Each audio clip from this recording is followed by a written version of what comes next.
Just say you hate basketball. What an amazing start to a career for Kyan Anthony. Following in the footsteps of his father, he's got tough shoes to fill, and he's filling them.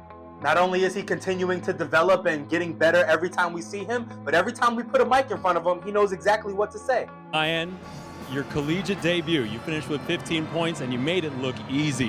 What allowed you to be so comfortable in this first one? Just reps and reps. I was in here 4 hours early, getting all the nerves out, getting a lot of shots up, and it paid off.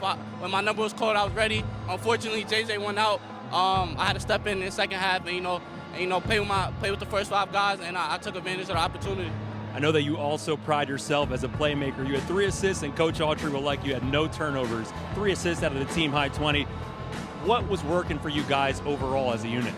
I would say for me, just believing in my bigs. I see the work that guys like Sadiq, Donnie, William Kai put in. Once I see their number, I pass on the ball, and they most likely to finish. Super athletic guys, so I believe in them. Today marks the very first start of your collegiate career. Where did your mind go when you found out that it was your time up? Same mindset from last game when I came in the second half and did what I did. I decided, coach decided to put me out there with the first group.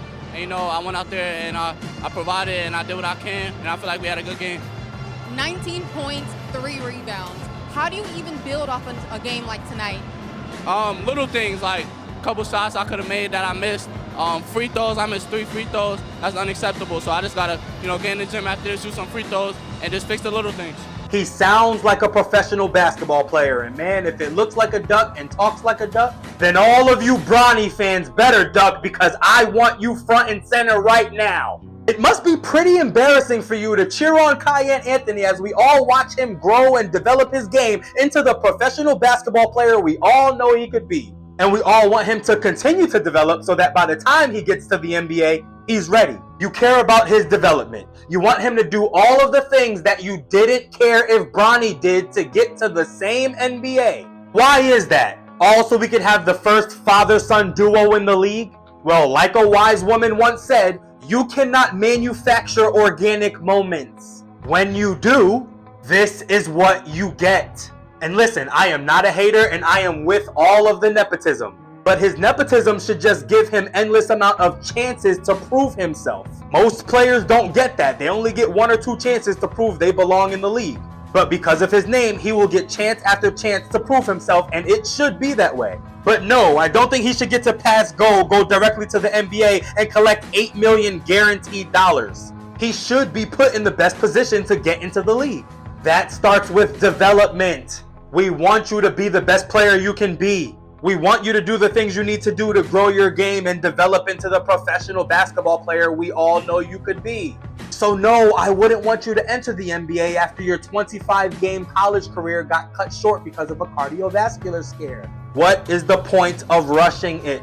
Was it to make history or to fake history? All this for something that's just kind of cool to do. And when the Griffies did it, that's what it was. You didn't think Ken Griffey Sr. was the GOAT now. It was just kind of cool. And guess what? It wouldn't have been that cool if Ken Griffey Jr. wasn't actually good. Think about any basketball player that you've ever liked, ever. You like them because they were good at basketball. But nope, forget all that. We absolutely need the first father-son duo in the league, $50 million in jersey sales. And that's what I want to know. If you bought a Bronny jersey, why? I've got this old John Starks jersey from the 90s, and when someone asks me about it, I can at least tell tales of John Starks dunking on Horace Grant and Michael Jordan. But in 30 years, when a kid asks you why you have a Bronny jersey, what are you gonna say? I imagine explaining that to a child would be like explaining how Christopher Columbus discovered America to a Native American.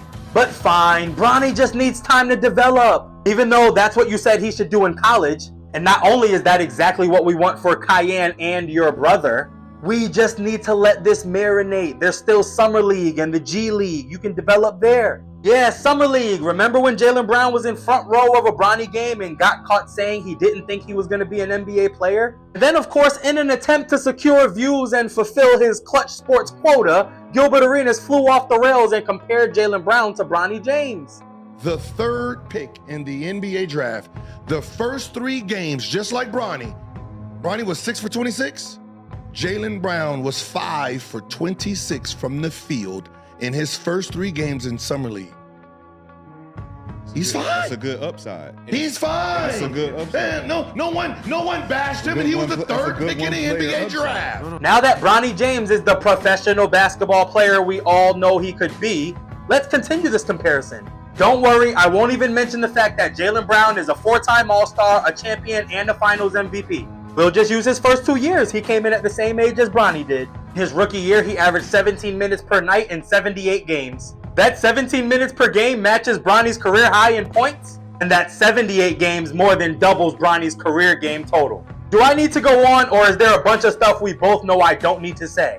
If you think this comparison is dumb, I know. You can't compare a third pick to a 55th pick. I know. I told him then, but somebody should go tell Gilbert Arenas. Because not only should you not compare the third pick to the 55th pick, but you also shouldn't compare the third pick to someone who doesn't even deserve to be the 55th pick. And as for developing in the G League, okay, fine, do that. But how come out of 34 regular season games, Bronny is only playing in 11 of them? You hate to see graphics like this, and you love to tell me every time he goes off. Don't you want to see more of that? Wouldn't that help you prove your point that he should be in the league? We're about 10 games into the NBA season and about 4 games into the G League season. Why is LeBron James Sr. spending more time in the G League than LeBron James Jr.?